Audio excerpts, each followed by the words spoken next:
A family torn apart by a secret that no one could see coming. A proposal so shocking it altered everything for good. Watch closely, this is a dark and surprising turn of events you won't believe. Hi guys, welcome back to my channel TLC Vibes. Don't forget to thumbs up this video. She smiled, anticipating a simple chat, but what unfolded would forever shatter the already weak bond of their family. Cody stood softly, his voice moist with tears. Aurora, you've turned into a lovely and intelligent woman. You're kind and faithful. You remind me of all I used to love in life. His words tightened Aurora's stomach, and she stiffened. You don't have to say that, she said uncomfortably. You've been there for me. You are family. But Cody's face clouded, his hands shaking, his brows knitted. That's just it, he grumbled. Aurora, you're not my daughter, really. Not biologically. Yes, I adopted you, but we're not tied by other people's notions. Aurora stepped back a little, perplexed. What are you saying, Cody? And then came the moment nobody could ever have anticipated. Panting, Cody stated, I want to marry you. We're not where we used to be, and I know how this sounds. But I see you now as a woman, not a child, not my daughter, away from all this chaos. You and I could live our lives. I would protect you. Aurora's jaw hung open. Is this some kind of joke? But tears filled Cody's eyes. I'm serious. Please just think about it. We could leave it all behind and build something new. Behind closed doors, the horror unfolded, Robin's furious reaction. Aurora immediately texted her mother after locking herself in the bathroom, struggling to breathe. Mom, he just proposed. Cody asked me to marry him. I'm shaking. Moments later, Robin stormed into the hallway, furious, pounding on the door. Open this door now, Aurora. Robin rushed past her pale, tearful daughter and hurried downstairs. Cody calmly poured himself a glass of wine. You're sick, Robin growled. He turned to her. Robin, you have no idea what we could have. She's no longer a child. Cody, she's your daughter. You adopted her. She trusted you. I trusted you. I was the guardian you wanted for your kids. But you can't make me play the father game forever. To me, Aurora is a woman. Not a little girl. Robin stepped back as if slept. You've lost your mind, she said icily. You need help. You have to get out of this house immediately. Even without cameras rolling, tensions at home were impossible to conceal. The news spread like fire. The first to go public was Mary on Instagram Live, her voice trembling. What Cody did violates every ethical limit. Related by blood or not, it does not matter to me. To that girl, he was a father. This is madness, Janelle tweeted, broken and still. I shielded my children from so much, but I wasn't prepared for this. Aurora should be able to feel safe in her own home. My God. In the meantime, Christine set the web ablaze with a fiery interview in People magazine. This is precisely why I left. Cody has no boundaries, no conscience, no soul remaining. He believes he can get away with anything because Robin attempted to make him king. Aurora spoke up for herself, uploading a lengthy, unedited video to TikTok a week later. I did not want to discuss this. I did not want to think about this. But I will not shelter a person who broke my trust, she said. She revealed it all, how he complimented her, isolated her, and then, in the kitchen, the frightening moment when he went down on one knee with a small silver ring from Robin's antique jewelry collection. I was really drowning. He really wasn't my dad anymore. I didn't even regard him as a man. The TLC network responded quickly, stopping filming within 48 hours. A representative said, We are aware of the shocking allegations against one of our cast members. We are reviewing our production alliances at this time. Off camera, Robin spoke to lawyers about restraining orders and how to safeguard Aurora. In a taped phone call made in secret and released by one of the crew members, Robin said to Cody, You've ruined this family. And you truly believe people won't say anything while you use your perverted fantasies to rob my daughter of her innocence? You're done. Cody's world fell apart in solitude. With no other place to go, he rented a dilapidated Airbnb on the outskirts of Flagstaff, by himself. No wives, no kids, no TLC crew. A week after, he attempted to explain himself in a muddled live webcast. "No one coerced me," he maintained. "Nobody was harmed by me. I just saw an opportunity for love. Perhaps I misspoke, but it wasn't wicked." The backlash was fierce. The viewers were appalled. "You were trusted like a father. You don't need a new wife, you need help," one viewer complained. Cody sobbed during the live stream's conclusion. Then the official word came. A week after the online controversy of the Aurora proposal, TLC's executive board convened in secret to discuss the scandal. Scandals had happened to the network before, but not this time. This was an ethical crisis they could no longer silence. On Monday morning, a formal press announcement was sent out to every major entertainment publication. TLC has decided to permanently halt production of Sister Wives after a thorough internal investigation and careful deliberation. "We stand with the women and children of this family who have shown incredible strength during this time." After nearly 20 years, Sister Wives ended abruptly. Cody's TLC handler quickly cut off contact. No more interviews, no more filming, no platform to control the narrative. Even worse, his legal defenses began to crumble. Robin filed an emergency restraining order. Sitting in her lawyer's office, her hair pulled back, face pale, hands trembling, she said, "I don't want him near Aurora. Not now. Not ever." Her attorney nodded gravely. "We're requesting an urgent protective order, complete separation of Aurora, your younger children, and your home. If he tries to contact any of them, he could face jail time." Within 48 hours, a Flagstaff family court judge endorsed the order, referencing inappropriate conduct, emotional manipulation, and violation of parental boundaries. Early in the morning, a county officer served Cody with the official restraining order. Cody stood barefoot on the broken gravel driveway of his Airbnb, chalk plastered all over his face. He had only one query. "Did Aurora tell the court how I feel about her?" The officer's response was blunt. "It doesn't matter. You're not allowed to contact her again." Aurora began therapy to heal from her trauma. Over a week had passed since she'd left her room, hiding from the relentless reporters camped outside. Headlines screamed, "Cody Brown's shocking stepdaughter proposal. A Sister Wives star faces public collapse." But within her black room, Aurora wrapped herself in a sweatshirt, hardly uttering a word. It was her little brother, Solomon, that supported her to be strong. He slid a sandwich through her door and spoke softly, "I miss you. There's nothing wrong with you." Later that afternoon, Robin sat next to Aurora while they started Zoom therapy with a specialist in trauma. With her voice cracking, Aurora said, "I'm scared people think I'm lying. Or that this was somehow my fault." The therapist looked her in the eye and said firmly, "You were in danger. This wasn't about attraction, it was about control. And none of this is your responsibility." As the session concluded, tears ran down Aurora's cheeks as she hugged her mother, grieving the innocence lost, the childhood stolen, and the man who had broken her trust. Struggling to justify himself, Cody re-emerged days later with a poor-quality YouTube video entitled My Truth, recorded on a faulty iPhone perched on a homemade tripod in an underlit room. Pacing back and forth, he declared, "I did nothing wrong. Yes, I proposed, but it followed a spiritual experience. Perhaps Aurora and I were destined to be together in some other form. It was lovely, not creepy. A vision." The internet went crazy.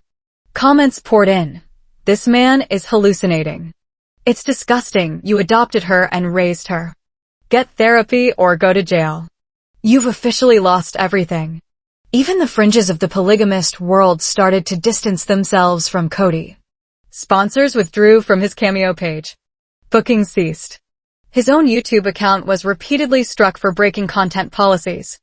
Despite Cody disabling comments, the damage was done. A Mormon conservative leader posted on Facebook, "Cody is no prophet. He's a disgrace. What he did violates every spiritual and moral principle of plural marriage.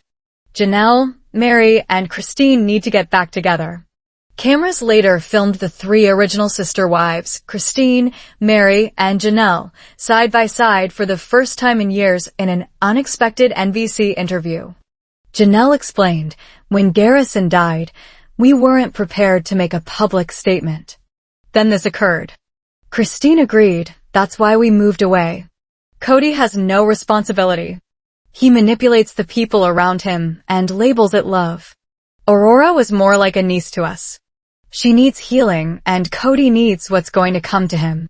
Mary, normally even-tempered, was steely determined. The world, previously questioning the sister wives, now regards them as survivors, not merely fringe reality TV stars, following this interview going viral. Next, Robin's sorrowful webcast. I introduced this man into my children's lives, making them feel safe. My daughter, my innocent, sweet girl, is now in therapy, recovering from something I couldn't keep her from. In tears, she admitted, I don't even know who I married anymore. She hesitated, staring straight into the camera. Cody is not worthy of a family. He isn't worthy of forgiveness. I was wrong on all accounts. The case outraged the country. Outside Flagstaff courts, camera crews lined sidewalks. Protests carried signs with the words, "Protect Aurora, adoption is not optional." Others wore tops confidently stating it was Flagstaff's biggest media frenzy to date. Within the courthouse itself, a civil hearing was scheduled to renew the protective order and initiate a formal investigation into potential emotional grooming in the case of Aurora Brown versus Cody Brown. This was not a criminal trial, at least, not yet. The courtroom was thick with silence and sadness.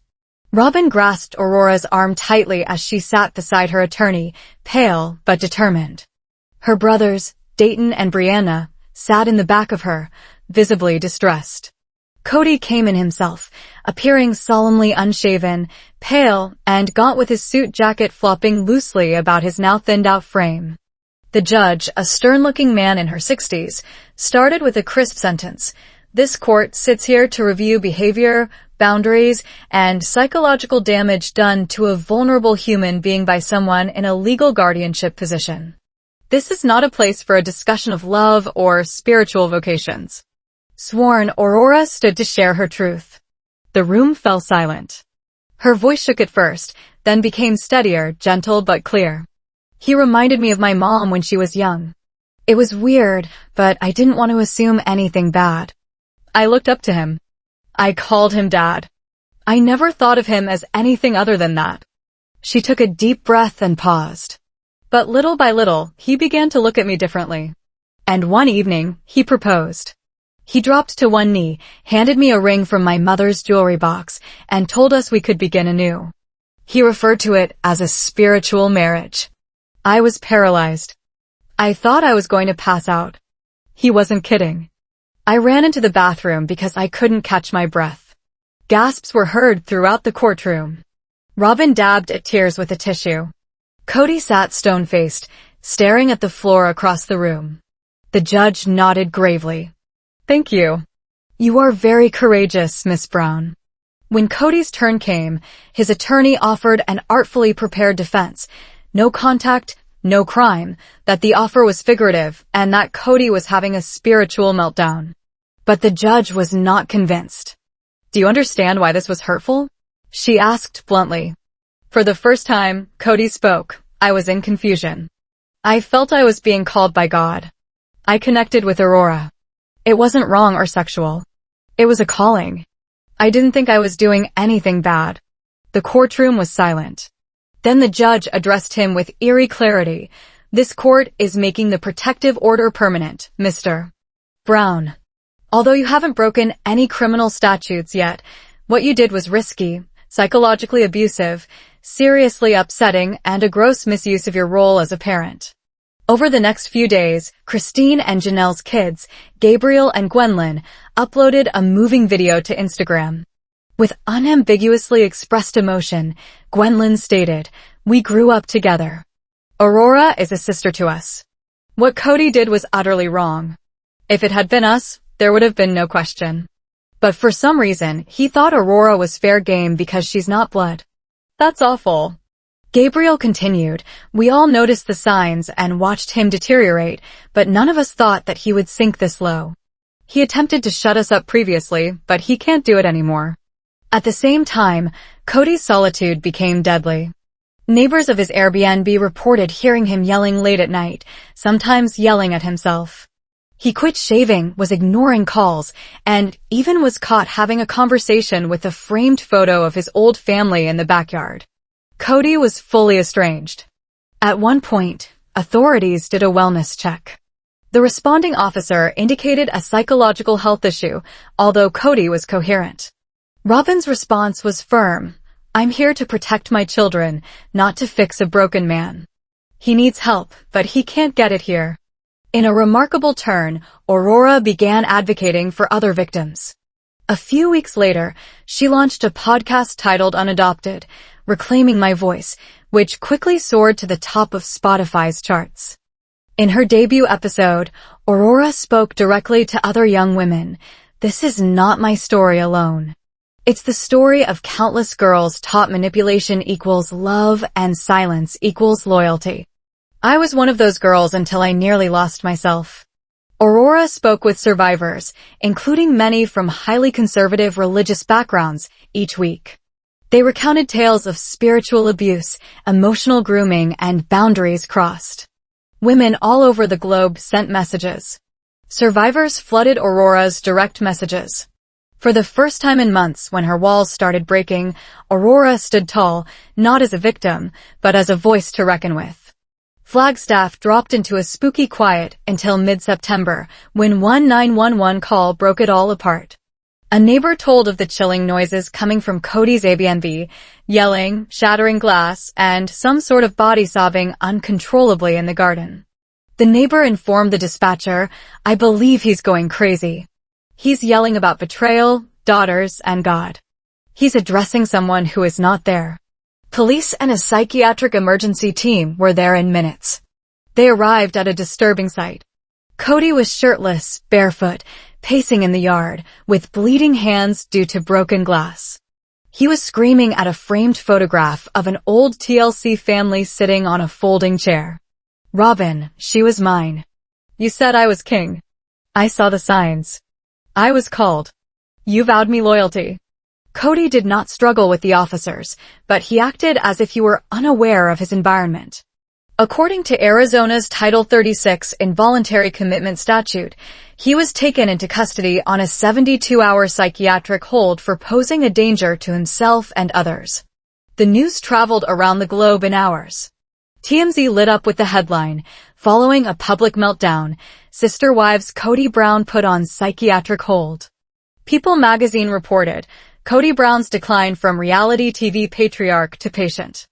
Old footage of Cody, previously brushed off as quirky or dramatic, was now viewed through a darker filter, narcissism, delusion, and control on every major news site.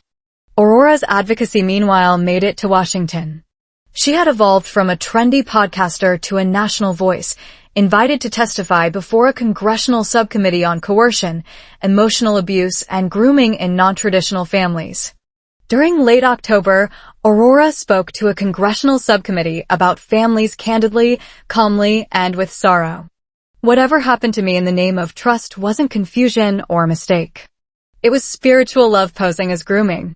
And that's why emotional abuse needs to be spoken of. Very often it is out of sight." Her words received a standing ovation. During the remainder of the week, several legislators introduced a bill called Aurora's Law, which is intended to strengthen protections for adopted children and broaden the Arizona and national legal definition of emotional abuse. Meanwhile, Christine Brown made private letters public. She shared a collection of letters Cody had sent her over the past few years, revealing his unraveling mind.